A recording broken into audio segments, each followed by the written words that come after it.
믿었으면 믿은 대로 행하세요. 한 번 더 따라서 하시겠습니다. 믿었으면 믿은 대로 행하세요.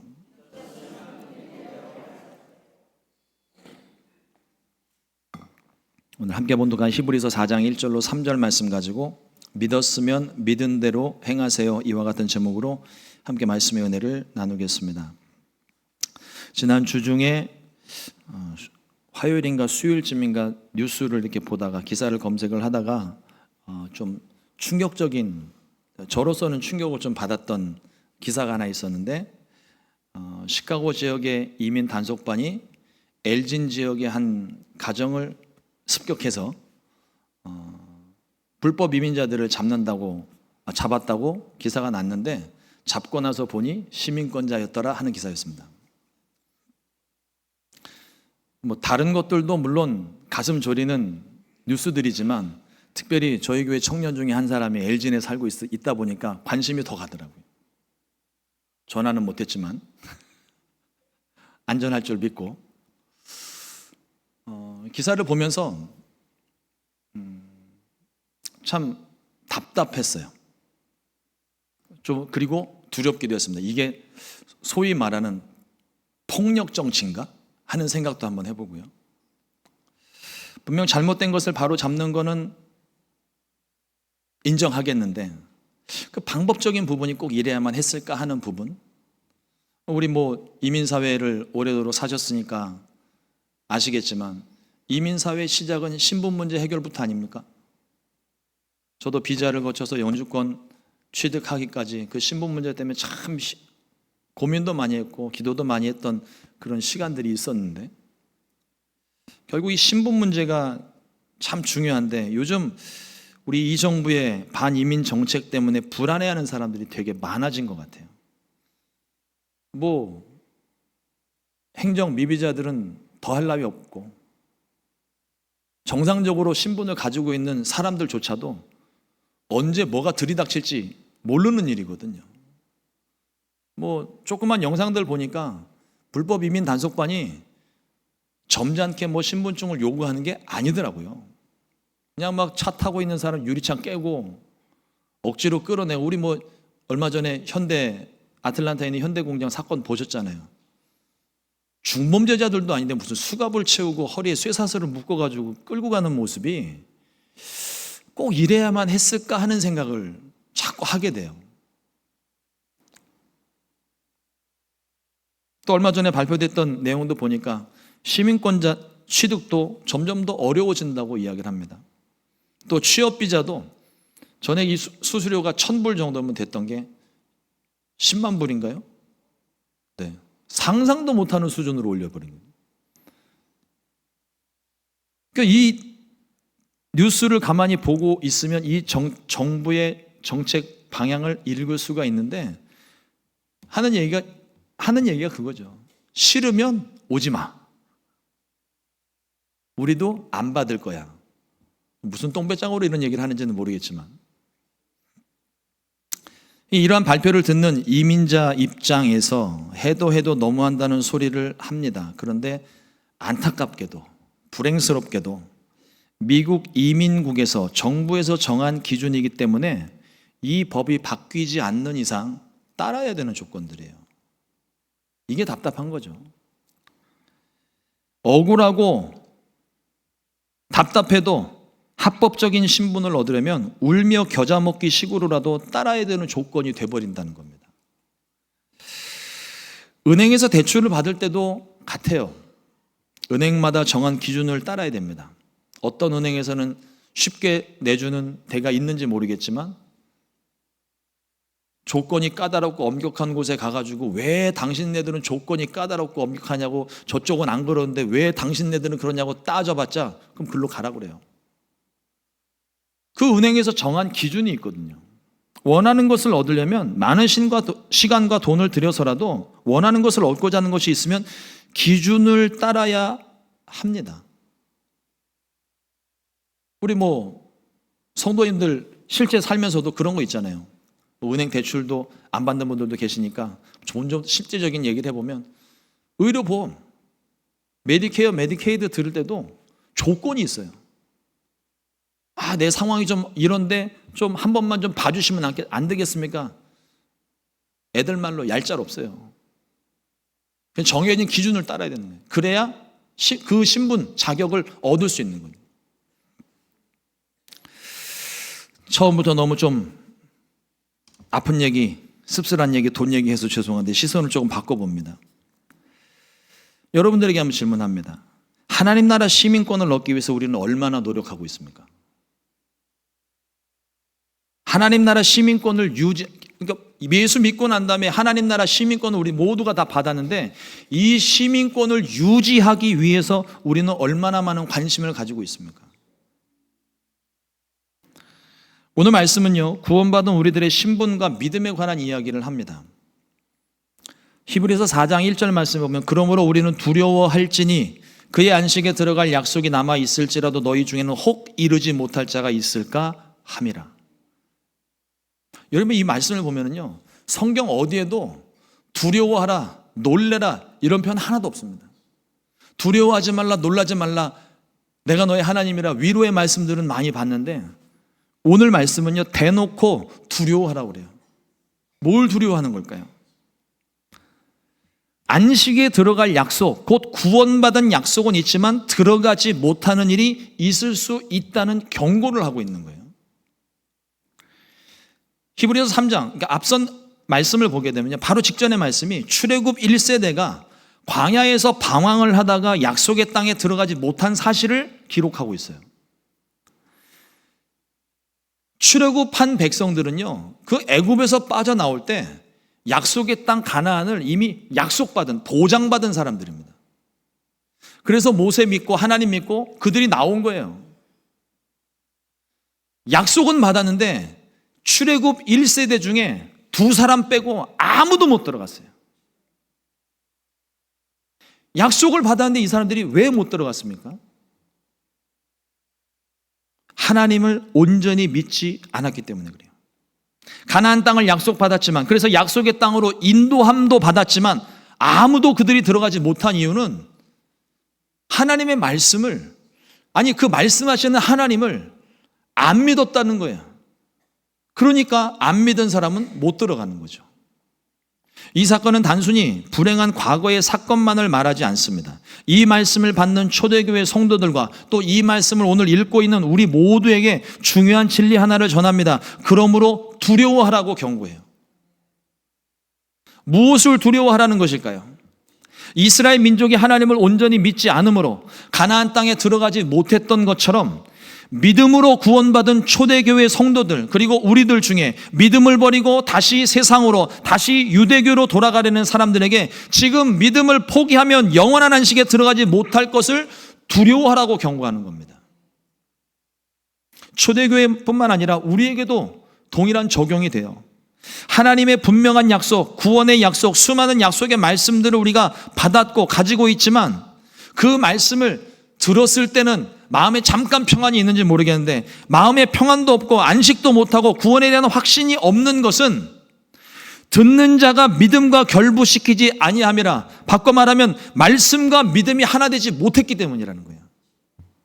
내가 하나님의 말씀을 듣습니다. 하나님 말씀을 봐요. 그런데 이 약속의 말씀, 내게 주시는 말씀인데 이 말씀을 듣고도 그 말씀을 내가 못 믿는 거예요.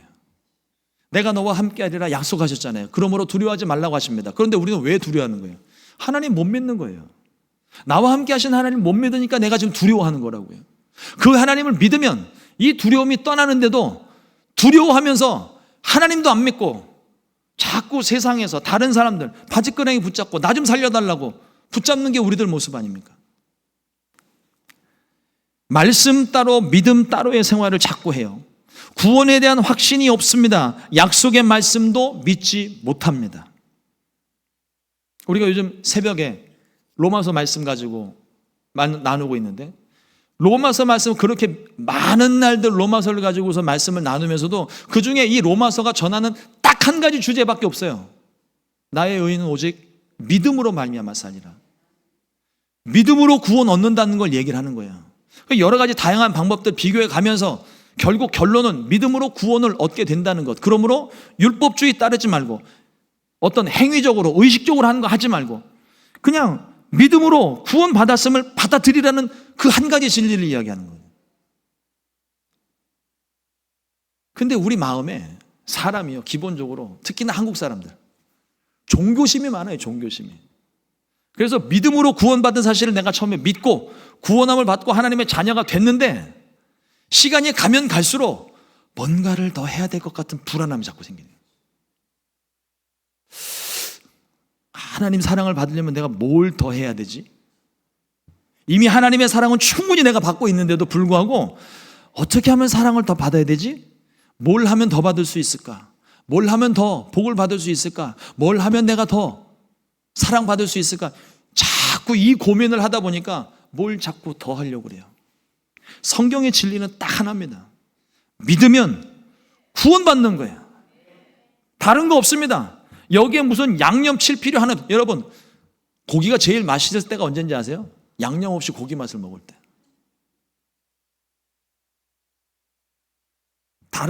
그리고 진짜 커피를 좋아하는 사람은요, 뭐 우유 타고 생크림 타고 설탕 넣고 이런 거 안 해요. 커피 고유의 맛을 즐긴단 말이에요. 그것만으로도 충분한데 뭔가 당 떨어지니까 설탕 넣고, 입이 허전하니까 헛헛하니까 또 크림 넣고, 또 쓰다고 뭐 넣고, 본래 것이 있다는 거예요. 우리 믿음도 마찬가지입니다. 믿음으로 구원받는 딱 한 가지 진리밖에 없어요. 내가 믿음으로 말미암아 나는 이미 구원받은 거예요.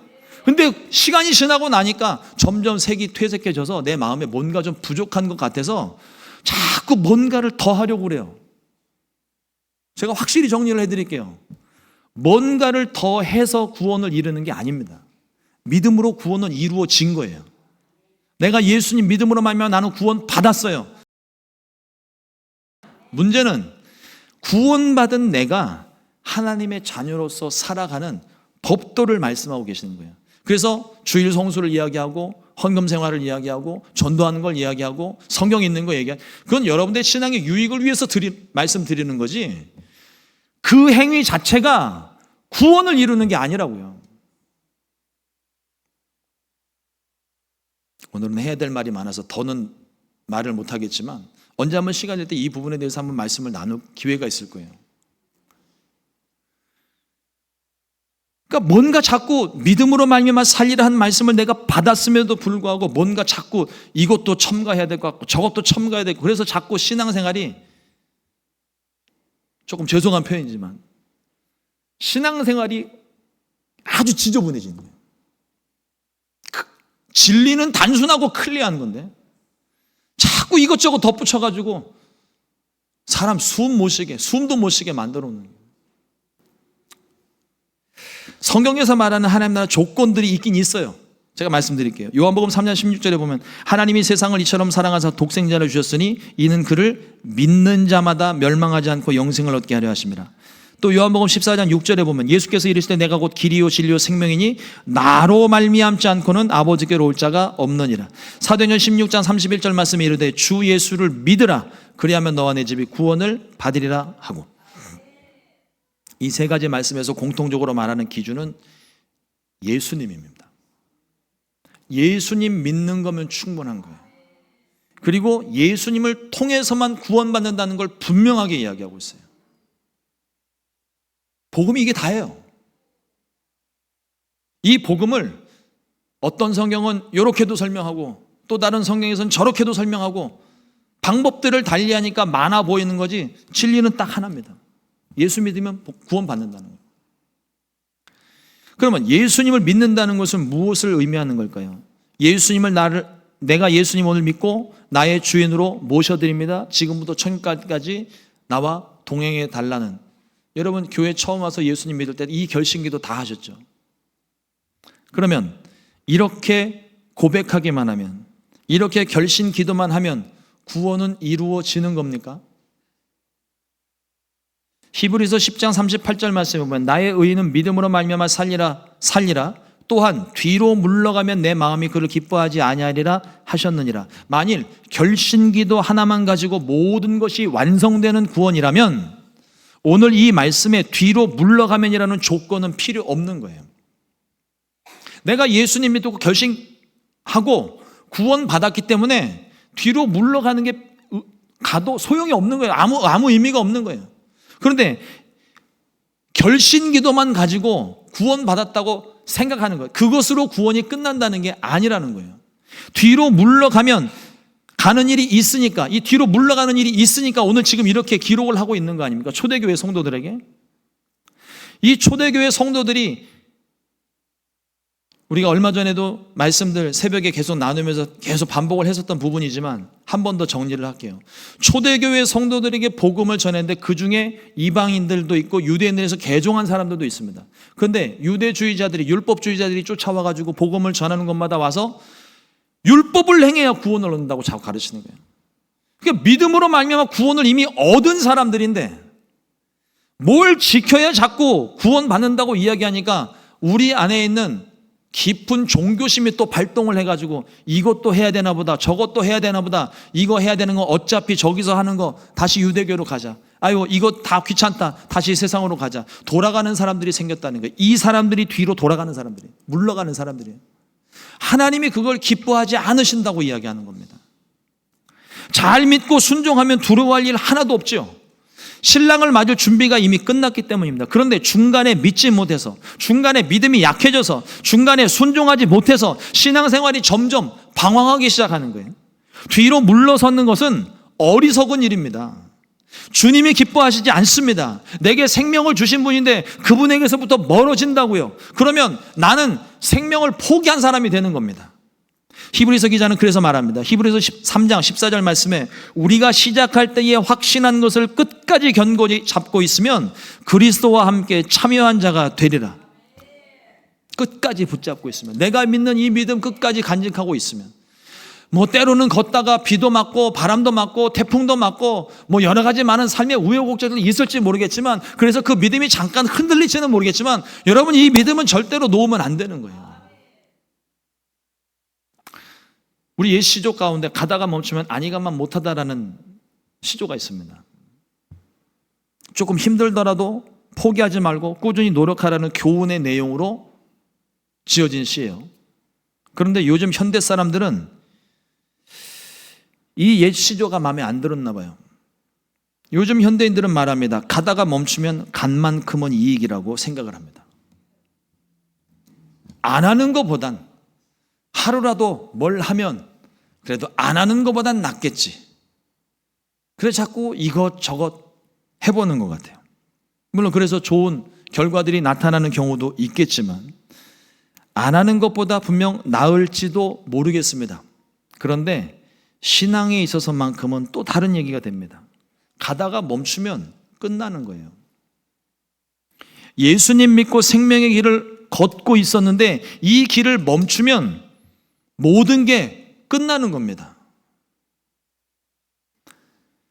이것을 히브리서는요, 안식일의 규례를 가지고 설명을 하고 있었는데 안식일의 규례를 먼저 한번 볼게요. 출애굽기 20장 11절에 보면 이는 엿새 동안에 나 야훼가 하늘과 땅과 바다와 그 가운데 모든 것을 만들고 일곱째 날에 쉬었습니다. 그러므로 나 야훼가 안식일을 복되게 하여 그날을 거룩하게 하였느니라. 안식일에 관한 규례인데 하나님이 쉬셨으므로 모두가 쉬라고 말씀하신 거예요. 그 말씀을 지키면 그 안식이 내 것이 되는 거예요.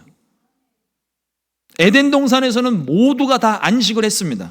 그런데 죄 때문에 에덴 동산에서 쫓겨나고 안식이 깨졌어요. 하나님이 주셨던 그 안식이 깨지고 안식을 빼앗겼습니다. 그 원인이 6절에 있는데 히브리서 4장 6절에 보면 그러면 거기에 들어갈 자들이 남아 있거니와 복음 전함을 먼저 받은 자들은 순종하지 아니함으로 말미암아 들어가지 못하였으므로. 첫사람 아담은 에덴 동산에서 하나님 말씀에 순종하지 않아서 불순종해서 안식을 빼앗겼고 이스라엘 민족들은요 광야 가운데서 불순종함으로 의심함으로 원망함으로 가나안 땅에 들어가지를 못했습니다. 그래서 그 사람들이 안식을 얻지 못한 거예요.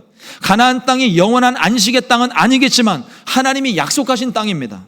그들이 믿지 않았으므로 가다가 멈추었으므로 뒤돌아갔으므로 그들은 다시 애굽으로 돌아가고자 늘 노래를 부르지 않았습니까? 그들이 멈추었으므로 하나님이 예비하신 이 안식의 땅에 약속의 땅에 들어가지 못했다는 거예요. 히브리서는 반복적으로 경고의 말씀을 하고 있습니다. 4장 7절 말씀에 보면 오랜 후에 다윗의 글에 다시 어느 날을 정하여 오늘이라고 미리 이같이 일렀으되 오늘 너희가 그의 음성을 듣거든 너희 마음을 완고하게 하지 말라 하였나니. 마음이 돌짝처럼 단단하게 굳어지면 안 된다고 경고하는 거예요. 세월이 가면 갈수록 마음이 점점 굳어집니다. 내 경험이 생기고 내 지식이 생기다 보니까 자꾸 뭔가 쌓이고 쌓여서 돌처럼 단단해져요. 아마 화단을 좀 가꿔보신 분들은 아시겠지만 오랜 동안 물을 주지 않고 땅을 기경하지 않으면, 파내지 않으면 안 해요. 처음에는 아주 보드라운 흙을 깔아놨는데 이게 시간이 지나고 나면 돌덩어리처럼 딱딱해져요. 그 부드러운 흙이 돌덩어리처럼 딱딱해진다고요. 거기에 뭐 물이 쌓이고 뭐가 쌓이고 뭐가 쌓여갖고 자꾸 뭐가 무슨 작용이 일어나니까 이게 돌처럼 단단해지는 거예요. 그냥 내버려 두면, 우리의 마음도 마찬가지, 내버려 두면 이 마음이 돌처럼 굳어집니다. 처음엔 우리가 하나님 은혜로 감동으로 막 이 속마음이 부들부들 야들야들하고 막 그랬잖아요. 근데 이 마음이 시간이 점점 지나면서 자꾸 세상 풍파에 또 어떤 고난을 견디면서 이 마음이 점점 굳어져 버렸다는 거예요. 그리고 자꾸 거기에 내 경험이 쌓이고 지식이 쌓이다 보니까 내 마음이 돌짝처럼 아주 완강해졌습니다. 어떻게 하면 이 마음을 바꿀 수 있을까요? 옥토와 같이 변해야 되는 거죠. 하나님을 믿기는 하는데 마음이 굳어지면 하나님의 말씀을 듣고도 깨닫지도 못하고 믿지도 못합니다. 믿지 못하니 마음에 의심이 생기고 또 뒤돌아가고 싶은 생각 드는 거죠. 처음과 다른 마음이 돼버렸다는 겁니다. 그러므로 히브리서는 안식에 들어가기를 힘쓰라고 권하고 있어요. 히브리서 4장 11절에 보면 그러므로 우리가 저 안식에 들어가기를 힘쓸지니 이는 누구든지 저 순종하지 아니하는 본에 빠지지 않게 하려 함이라. 어떻게 우리가 힘써야 할까요? 마음을 옥토와 같이 변화시켜야 되는데 이 옥토와 같이 변화시키는 거는요, 순종밖에는 없어요. 안 믿어지는 말씀, 내가 듣기 싫은 말씀, 근데 그 말씀에 억지로라도 순종하려면 이 마음을 갈아엎어야 돼요. 내 경험이, 내 지식이 순종 못하게 하는 거거든요. 그걸 깨뜨려야 순종이 가능한 겁니다. 그러니 내가 이 마음을 깨뜨리는 방법 다른 거 없습니다. 그냥 하나님 앞에 엎드리고 돌짝같이 굳어진 마음 가슴을 치면서 회개하고, 그래서 이 마음을 다시 옥토와 같이 기경하는 거, 갈아엎는 수밖에는 없어요. 내 경험을 내세우는 게 아니라 하나님을 생각하는 거예요. 하나님이 내게 주신 말씀, 하나님의 뜻을 내가 먼저 생각을 하는 거죠. 그리고 내 하나님의 말씀이니까, 나를 사랑하신 하나님이시니까, 나를 위해 기꺼이 자신을 내주신 하나님이시니까 그 하나님 내가 신뢰하니까 기꺼이 순종할 수 있는 거예요. 만약 그 마음이 없더라도 하나님이시니까 억지로라도 내가 순종하면은요, 억지로라도 한 순종에 하나님께서 또 그에 합당한 복을 주시는 겁니다.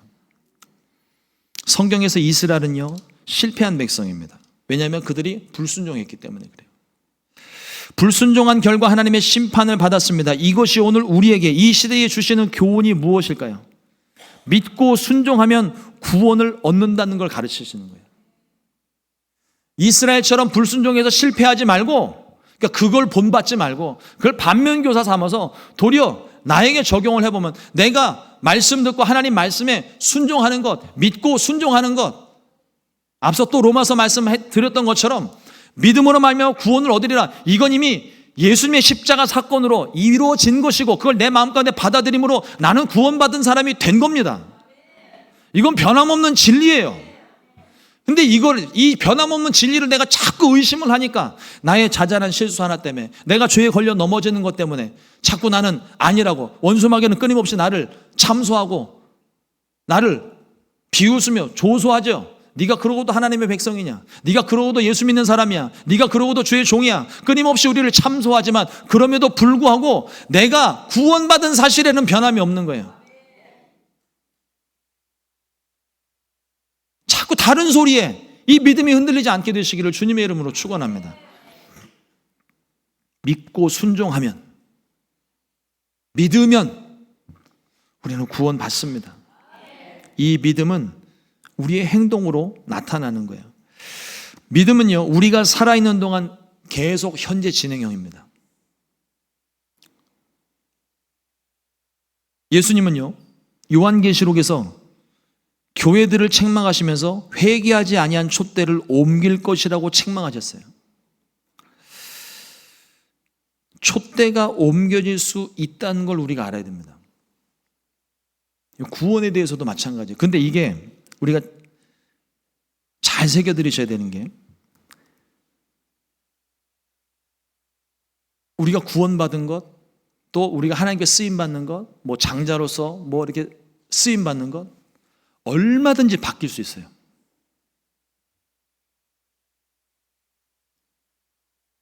안 바뀌는 게 아닙니다. 이거 바뀔 수 있는 거예요. 이걸 우리가 알아야 돼요. 그런데 더 중요한 게 뭐냐면, 하나님은 한 번도 우리를 포기하신 적이 없어요. 그럼 뭐가 문제입니까? 내가 문제인 거예요. 내가 믿지 못함으로 내가 떠나는 거예요. 내가 믿지 못함으로 내가 뒤돌아서는 거예요. 내가 믿지 못함으로 하나님을 의지하지 않으니까 하나님의 도움도 없고, 믿는 자리에, 그 앉아서 기도하는 그 자리에 하나님의 응답이 임하는, 내가 믿지 못해도 그 자리를 떠나는 순간 내가 기도한 거 아무 의미 없는 거예요. 하나님은요, 천국에 안 간다는 사람 억지로 끌고 가지 않습니다. 그런데 간다고만 하면 자격 조건 따지지 않고 다 데리고 가세요. 내가 전에 예수 믿고 구원받았던 우리일지라도 지금 내가 믿음이 없고 하나님에 대한 신뢰가 없고 내가 하나님을 등져버렸는데, 그 사람이 구원받은 사람이에요? 하나님은 그 사람 포기한 적 없습니다. 그 사람이 구원을 포기한 거예요. 지금도 하나님은 그 사람을 기다리고 계실 거예요.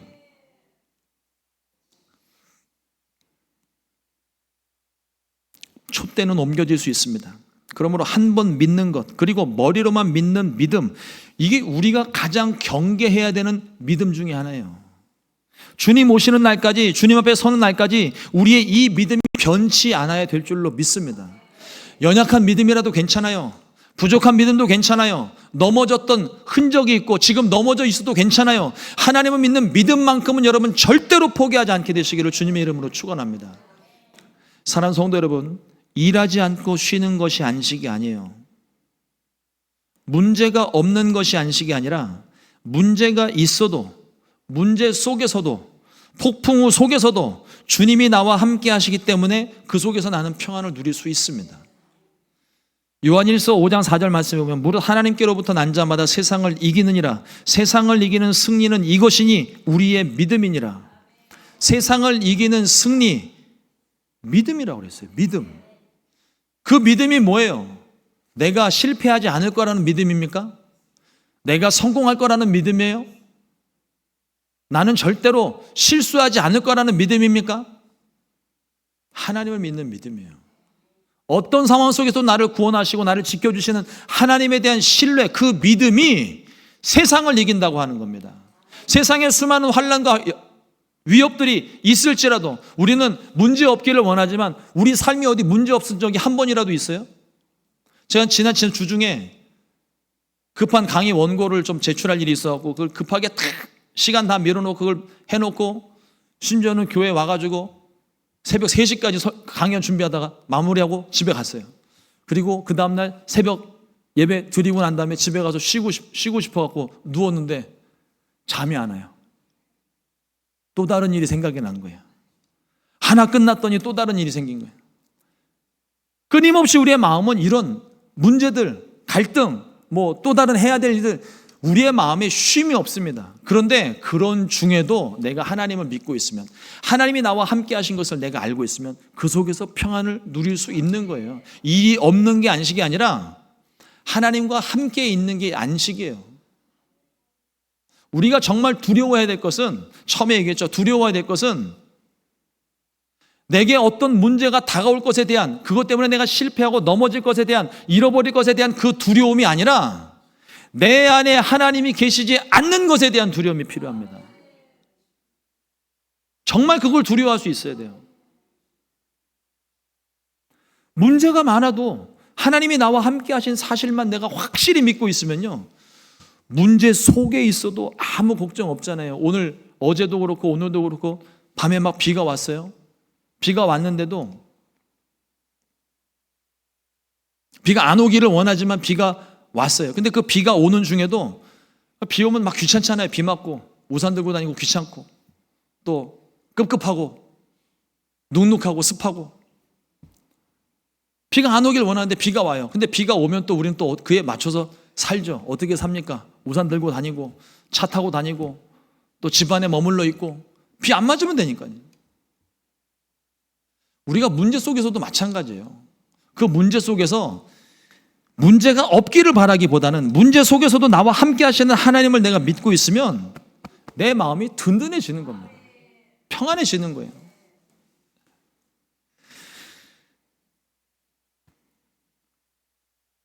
예수님에 대한 신뢰가 나를 평안하게 만드는 것입니다. 하늘에서나 땅에서나 미래에서나 현재에서나 하나님이 계신 곳에 영원한 안식이 있습니다. 그 안식을 얻으려면 하나님을 믿는 것 말고는 다른 방법이 없어요. 끝까지 믿어야 합니다. 뒤로 물러서는 것을 하나님이 기뻐하시지 않습니다. 그러나 믿고 말씀에 순종하면 하나님은 영원한 안식을 우리 가운데 허락해 주십니다. 히브리서 4장 12절 말씀에 하나님의 말씀은 살아있고 활력이 있어 좌우의 날선 어떤 검보다도 예리하여 혼과 영과 및 관절과 골수를 찔러 쪼개기까지 하며 또 마음의 생각과 뜻을 판단하시나니. 우리가 너무 좋아하는 말씀 아니에요? 우리가 너무 잘하는 말씀이어서 자주 암송하는 말씀입니다. 그런데 오늘 히브리서 4장의 이 흐름 안에서 이 말씀을 읽으면요, 이건 굉장히 무서운 말씀이에요. 믿음으로 순종하는 사람들에게는 전혀 불편하지 않은 말씀입니다. 하지만 불순종하는 사람들에게는 혼과 영과 관절과 골수를 찔러 쪼개신다는 이 말씀이 두려울 수밖에 없는 거예요. 좌우의 날선 어떤 검보다도 예리한 그 검이 나의 불순종을 겨냥하고 있다고요. 얼마나 두려워요. 결국 죽음을 의미합니다. 하나님의 심판을 의미하는 거예요. 하나님의 예리한 말씀의 검 앞에 모든 불순종이 드러나게 됩니다. 하나님의 심판을 면할 수 있는 사람이 아무도 없어요. 그러나 우리가 믿는다면, 우리가 그 하나님을 온전히 믿는다면 불순종할 수 없죠. 순종해야 되겠죠. 지금 내가 불순종한 모습이 있으면 하나님 회개하고 다시 내가 순종하겠습니다. 결단하겠죠. 여러분, 우리가 믿는다면, 우리에게 믿음이 있다면 믿는 대로 행하게 되시기를 주님의 이름으로 축원합니다. 여러분, 믿는 그대로 순종하십시오. 믿음의 결과는 오직 순종뿐입니다. 순종은 행함을 동반합니다. 그리고 믿고 순종하는 자들에게 하나님의 영원한 안식, 세상이 줄 수 없는 평안함, 문제 속에서도 담대할 수 있는 믿음을 우리 가운데 허락해 주십니다. 그 약속을 반드시 지키시는 하나님이세요. 하나님의 약속을 굳게 믿고 믿음의 경주에서 우리 모두가 승리하게 되시기를 주님의 이름으로 축원합니다. 기도하겠습니다. 좋으신 하나님 감사합니다. 주의 말씀 허락해 주십시오.